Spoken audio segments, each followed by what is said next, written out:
Web of science ने पिछले साल मुझे 2019 का हाईली साइटेड रिसर्चर डिक्लेयर किया है पाकिस्तान में से इकनॉमिक्स फील्ड के अंदर। और मेरी इन्हीं खिदमात को देखते हुए टर्किश गवर्नमेंट ने नवंबर 2019 में मुझे scientist of the year declare किया था। मेरा जो कंट्रीब्यूशन था इन्वायरमेंटल इकनॉमिक्स में, मेरा जो कंट्रीब्यूशन था एनर्जी इकनॉमिक्स में और इन्वायरमेंटल पॉलिसीज़ को मद्देनजर रखते हुए उन्हीं खिदमात को मज़ीद बढ़ाते हुए 25 दिसंबर 2019 को डोस्टियर यूनिवर्सिटी ने मुझे डिस्टिंग्विश साइंटिस्ट डिक्लेयर किया है। तो मैं समझता हूँ ये सारी चीज़ें जो हैं पाकिस्तान के झंडे को बुलंद कर रही हैं और मैं बड़ा खुशकिस्मत हूँ कि माँ की दुआओं से मैं पाकिस्तान के झंडे को बुलंद से बुलंद करने में अपना कंट्रीब्यूशन दे रहा हूँ।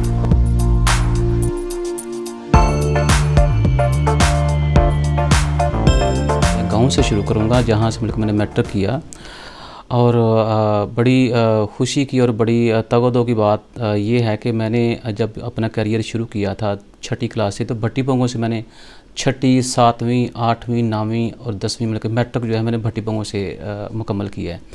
उसके बाद कुछ इस तरह से बात हुई कि मेरे को फाइनेंशियल सिचुएशन जो घर की जो थी वो इतनी अच्छी नहीं थी, तो मैंने गुजरांवाला गवर्नमेंट कॉलेज गुजरांवाला में प्री इंजीनियरिंग सब्जेक्ट जो मैंने ज्वाइन किया था। उस वक्त मेरा ख्वाब ये था कि मैं इंजीनियर बनूँगा। तो आपको पता है जब मैट्रिक के फॉर्म शाम फिल किए जाते हैं तो बच्चे ऐसे ही मतलब कि जी मैं वकील बनूंगा, मैं जज बनूंगा, मैं इंजीनियर बनूंगा, मैं डॉक्टर बनूंगा, लेकिन वो वक्त के साथ साथ उनको पता चलता है कि वो उस वक्त इतना आसान कह देना जो होता है वो ज़िंदगी में आगे कितना ज़्यादा मुश्किल होता है। लेकिन वो कुछ नामुसाइद हालात की वजह से मैं अपनी एजुकेशन कंटिन्यू नहीं कर पाया। तो फिर मैंने वालिद साहब के साथ थोड़ी सी इक्वेशन मेरी सेट ना हो सकी एजुकेशन के मामले में, तो फिर मैंने गांव में एक एकेडमी शुरू की। उस एकेडमी को मैंने 7-8 साल चलाया। फिर मैंने गांव में एज अ प्राइवेट कैंडिडेट मैंने मैट्रिक किया, FA किया, एज अ प्राइवेट कैंडिडेट मैंने बैचलर किया, फिर BEd किया, मैंने MA इकनॉमिक्स किया। फिर लाहौर से national college of business administration से मैंने प्राइवेट MPhil किया, फिर वहीं से मैंने प्राइवेट PhD की। उसके बाद फिर इस तरह से हुआ कि मैं फ़्रांस चला गया मोंपली बिजनेस स्कूल में, जहाँ मैं I was appointed as associate professor.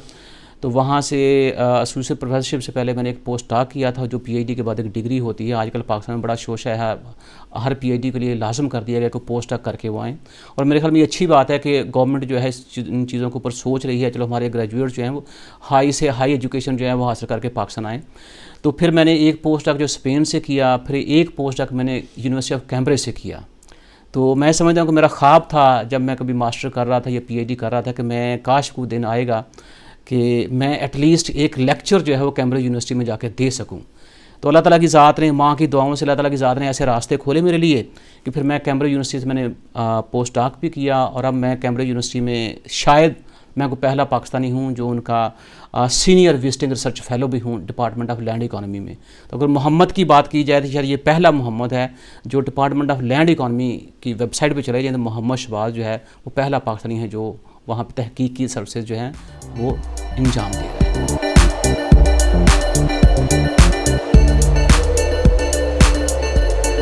हाँ जी, उसमें चूँकि अगर मेरे स्पेशलाइजेशन की बात की जाए तो मेरा जो रिसर्च वर्क है वो बेसिकली तो अप्लाइड इकोनॉमिस्ट हूँ मैं।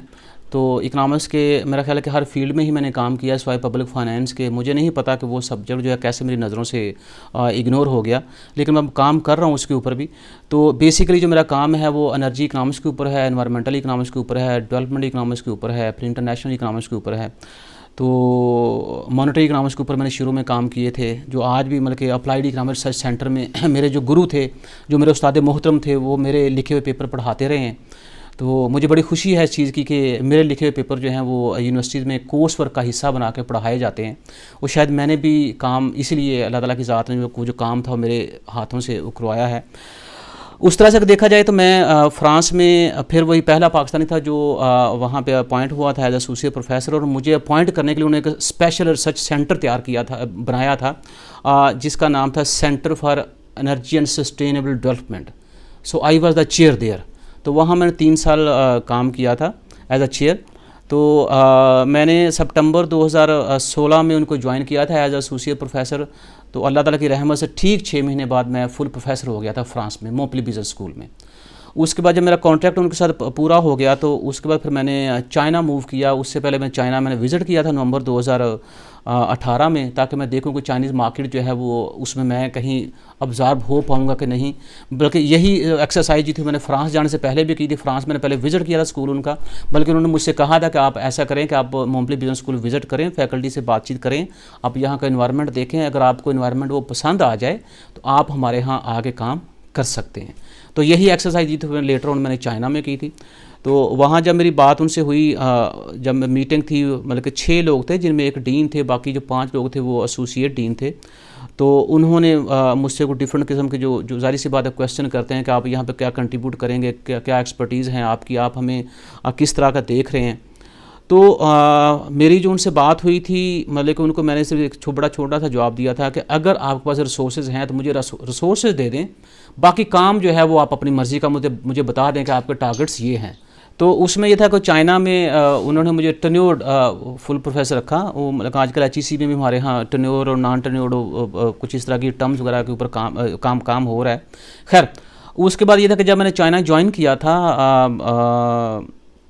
जून 2019 में, तो उस वक्त जो रीपैक हमारी एक साइट है जिसको जितने भी इकोनॉमिस्ट होते हैं उनको पहले रजिस्टर्ड होना पड़ता है, फिर उनका जो रिसर्च वर्क होता है वो भी उन जर्नल्स में पब्लिश होना चाहिए जो उस रीपैक के ऊपर रजिस्टर्ड होते हैं। तो जब मैंने चाइना ज्वाइन किया था तो उस वक्त मेरी जो रैंकिंग थी चाइना में, आई वॉज नंबर 3। तो आज फरवरी है, तो मेरे ख्याल में अब अगर जैसे मैंने आपसे डिस्कस किया था तो अब मैं चाइना में नंबर 1 प्रोफेसर हूँ। पाकिस्तान में 2015 से लेके अब तक मेरी फर्स्ट पोजीशन है। दुनिया में वही रीपैक जो है, जो आपका क्लस्टर होता है, मतलब कि आपका जो आपके को-ऑथर्स होते हैं उनकी जो नेटवर्किंग है उसके मुताबिक दुनिया में मैं टॉप 10 में हूँ। वर्ल्ड बैंक ने डिक्लेयर किया था, डेविड मैकेंजी ने 2015 में अपने एक ब्लॉग के अंदर, वो ब्लॉग आज भी वर्ल्ड बैंक की साइट के ऊपर है, जिसमें उसने दुनिया के जो डेवलपिंग इकॉनमीज़ थे उनमें से जो यंग रिसर्चर्स थे उनको उसने चूज़ किया था। तो उसकी उस रैंकिंग के मुताबिक मतलब कि मैं 5वें नंबर पे हूँ। फिर हमारे यहाँ चूँकि जो रिसर्चर हैं, ये प्रोफेसर ये इन चीज़ों को जानते हैं, साइटेशंस वगैरह या आपका H इंडेक्स या I10 इंडेक्स जो है उसको देखा जाए तो उसके मुताबिक वेब ऑफ साइंस ने पिछले साल मुझे 2019 का हाईली साइटेड रिसर्चर डिक्लेयर किया है पाकिस्तान में से इकनॉमिक्स फील्ड के अंदर। और मेरी इन्हीं खिदमात को देखते हुए टर्किश गवर्नमेंट ने नवंबर 2019 में मुझे scientist of the year declare किया था। मेरा जो कंट्रीब्यूशन था इन्वायरमेंटल इकनॉमिक्स में, मेरा जो कंट्रीब्यूशन था एनर्जी इकनॉमिक्स में और इन्वायरमेंटल पॉलिसीज़ को मद्देनज़र रखते हुए, उन्हीं खिदमात को मज़ीद बढ़ाते हुए 25 दिसंबर 2019 को डोसियर यूनिवर्सिटी ने मुझे डिस्टिंग्विश साइंटिस्ट डिक्लेयर किया है। तो मैं समझता हूँ ये सारी चीज़ें जो हैं पाकिस्तान के झंडे को बुलंद कर रही हैं, और मैं बड़ा खुशकिस्मत हूँ कि माँ की दुआओं से मैं पाकिस्तान के झंडे को बुलंद से बुलंद करने में अपना कंट्रीब्यूशन दे रहा हूँ।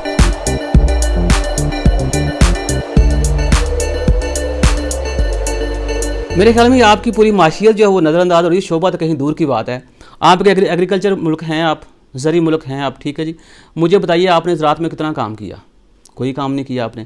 ज़राअत बढ़ने के बजाय वो आपकी कम हो रही है। आप इस कदर टैक्स इस्तेमाल करते हैं प्रॉफिट कमाने के लिए कि जब किसी भी फसल की काश्त का टाइम होता है आप खादें महंगी कर देते हैं, तो जब वो फसल मिड में आई तो आप खादें सस्ती कर देते हैं और बाकायदा बड़ी हेडलाइन छापते हैं अखबार के अंदर, जो एंग्रो ने जो यूरिया की जो बोरी या फी बोरी 160 रुपये कम कर दिए। मुझे बताएं उस मिड के अंदर किसान को क्या फ़ायदा हुआ आप खाद सस्ती करने का? आप उन दिनों में जब काश्त होती है, अब अभी तक आप देखें पेट्रोल सस्ता है, डीजल महंगा है। आप एक ज़री मुल्क हैं, तो इसका मतलब कि आप जो मेजर पॉपुलेशन आपका 60% जो देहात में रह रहा है उसमें से भी 90% डायरेक्टली एंड इनडायरेक्टली लोग जो ज़राअत के साथ वाबस्ता हैं। तो उधर आपने तेल महंगा कर दिया, आप अभी पेट्रोल सस्ता करके आप एलीट क्लास को फ़ायदा दे रहे हैं। तो ये तो चीज़ें एक आम आदमी अनपढ़ बंदा जिसको भी चीज़ें नज़र आ रही हैं। उसके बाद आप देखें कि आप जो कह रहे हैं हम सनती मुल्क हैं, कौन सी सनत आपकी डेवलप कर रही है? आपकी ये थी टेक्सटाइल, वो सारे का सारा टेक्सटाइल आपका चला गया बांग्लादेश के अंदर और कंट्री में चला गया, कीनिया में चला गया। तो आप कौन सी सनत के ऊपर बात कर रहे हैं? और आज भी अब आप मतलब देखें ना, अभी जो कल की खबर लगी थी एक्सप्रेस के अंदर कि आपने तकरीबन गैस जो इतनी महंगी कर दी है, ठीक है जी। आज लोगों के उतनी वो गैस बल्कि आ नहीं रही, क्योंकि लोगों से महीने बाद बिल आ जाते हैं। तो अगर आम आदमी जो है उसके साथ ये हालत है, जो सनत है वहाँ जो गैस की प्रोविजन है उसके ऊपर बिल इसी कदर ज़्यादा आएंगे। तो मुझे बताएं जब बिल आपकी इस कदर ज़्यादा आ रहा है तो उससे कास्ट ऑफ प्रोडक्शन में आपका इजाफा हो रहा है। कास्ट ऑफ प्रोडक्शन आपकी बढ़ेगी तो आपकी प्रोडक्शन जो है वो डाउन हो जाएगी, क्योंकि आपका जो इन्वेस्टर है या आपका जो ताजर है वो कास्ट ऑफ प्रोडक्शन के हाथों बड़ा परेशान है। तो जब तक गवर्नमेंट कास्ट ऑफ प्रोडक्शन को कम करने के लिए इक़दाम नहीं करेगी, मेरा नहीं ख्याल कि सनत जो है वो भी आपकी तरक्की करेगी। दूसरी तरफ बात जाए सबसे सेक्टर के अंदर, सबसे सेक्टर में आप कहते हैं जी मैं एक नौजवान प्राइम मिनिस्टर हूँ, और मुझे बड़ी खुशी है कि हमारे पास बड़े हैंडसम प्राइम मिनिस्टर हैं, क्योंकि लोग जो हैं वो सिर्फ हैंडसम जो है उसी को देके गुजारा करें, खाना तो उन्होंने खाना नहीं है कोई भी। मुझे बताएं कि आपकी पॉपुलेशन के अंदर जो 40 से 50% जो नौजवान लोग थे वो आपकी इकॉनमी का बैकबोन बन सकते थे अगर आप उनको तवज्जो से करते। मसलन आप देखें कि 1500 से 2500 आपका PhD फारग है पाकिस्तान के अंदर, उसके ऊपर गवर्नमेंट ऑफ पाकिस्तान के लाखों पैसा खर्च हुआ है, और ये इसी उम्मीद से उन्होंने पैसा खर्च किया था कि ये जो PhD है ये पाकिस्तान में आके काम करेगा। बल्कि HEC के टर्म है उस वक्त के मुताबिक ये टर्म ठीक नहीं थी, अब भी ये टर्म ठीक नहीं है कि जो बंदा बाहर से PhD करके आएगा वो पाकिस्तान के अंदर आके 5 साल जॉब करेगा। ठीक था, क्योंकि एक आदमी को आपने पहले ही जॉब सिक्योरिटी दे दी। अब वो जब PhD करके आ गए हैं, आपने बॉन्ड्स भी उनसे साइन करवाए थे, अब वो कम से कम वो शिक पूरी करें। देखें, अगर आपके पास लोकल मार्केट में उनको खपाने के लिए जगह नहीं है तो कोई बात नहीं है, आप इंडिया की तरह देखें। इंडिया का बहुत ज़्यादा PhD जो है मतलब कि वो बाहर साउथ अफ्रीका में काम कर रहा है, वो कीनिया में काम कर रहा है, वो गल्फ़ कंट्रीज़ के अंदर काम कर रहा है। यही पढ़े लिखे लोग आपके बाहर जाएँ, बाहर जाके जॉब करें, काम करेंगे और ये फ़ॉरेन रिजर्व कमा के पाकिस्तान भेजें, क्योंकि आपको तो पैसों की बहुत अशद ज़रूरत है। आपका रुपया जो है उसकी कदर के अंदर किस कदर फ्लक्चुएशंस है, तो वो भी सोर्स के ऊपर आपने काम नहीं तवज्जो से किया। फिर आप कहते हैं जी पूरी की पूरी जो है वो कौमी पैदावार सुकड़ रही है। उसके सुकड़ने की वजह यही है ना कि आप रियल टर्म में तो कुछ प्रोड्यूस बहुत कम कर रहे हैं, वो इन्फ्लेशन की वजह से कीमतें बढ़ती जा रही हैं। तो हमें पता चल रहा है जो हमारा GDP इतने बिलियन, हमारा GDP इतने billion in nominal terms, not in real terms. अच्छा, तो इसका सोल्यूशन, शॉर्ट सोल्यूशन? हाँ जी, सोल्यूशन इसका शॉर्ट ये है कि आपको माइक्रो लेवल के ऊपर आके काम करना पड़ेगा। हमारे यहाँ इकोनॉमिक्स के अंदर एक थ्योरी जिसको हम कहते हैं क्रिटिकल मिनिमम एफर्ट थ्योरी, हम कहते हैं कि पहले एक सेक्टर को डेवलप करो आप, जब वो सेक्टर आपका डेवलप हो जाए तो फिर दूसरे सेक्टर को आप डेवलप करो, जब वो दोनों सेक्टर आपके डेवलप हो जाए तो फिर तीसरे सेक्टर की तरफ आप चले जाओ। और चाइना में अगर देखा जाए, हमारा जो पड़ोसी मुल्क है, हम कहते हैं कि हमारी दोस्ती के साथ हिमालय से भी ऊपर है, और हम कहते हैं जी वो शहद से मीठी है। शहद से मीठी अभी तक मैंने कोई चीज़ नहीं खाई कोई भी, शायद चाइना की दोस्ती जो है वो शहद से मीठी है।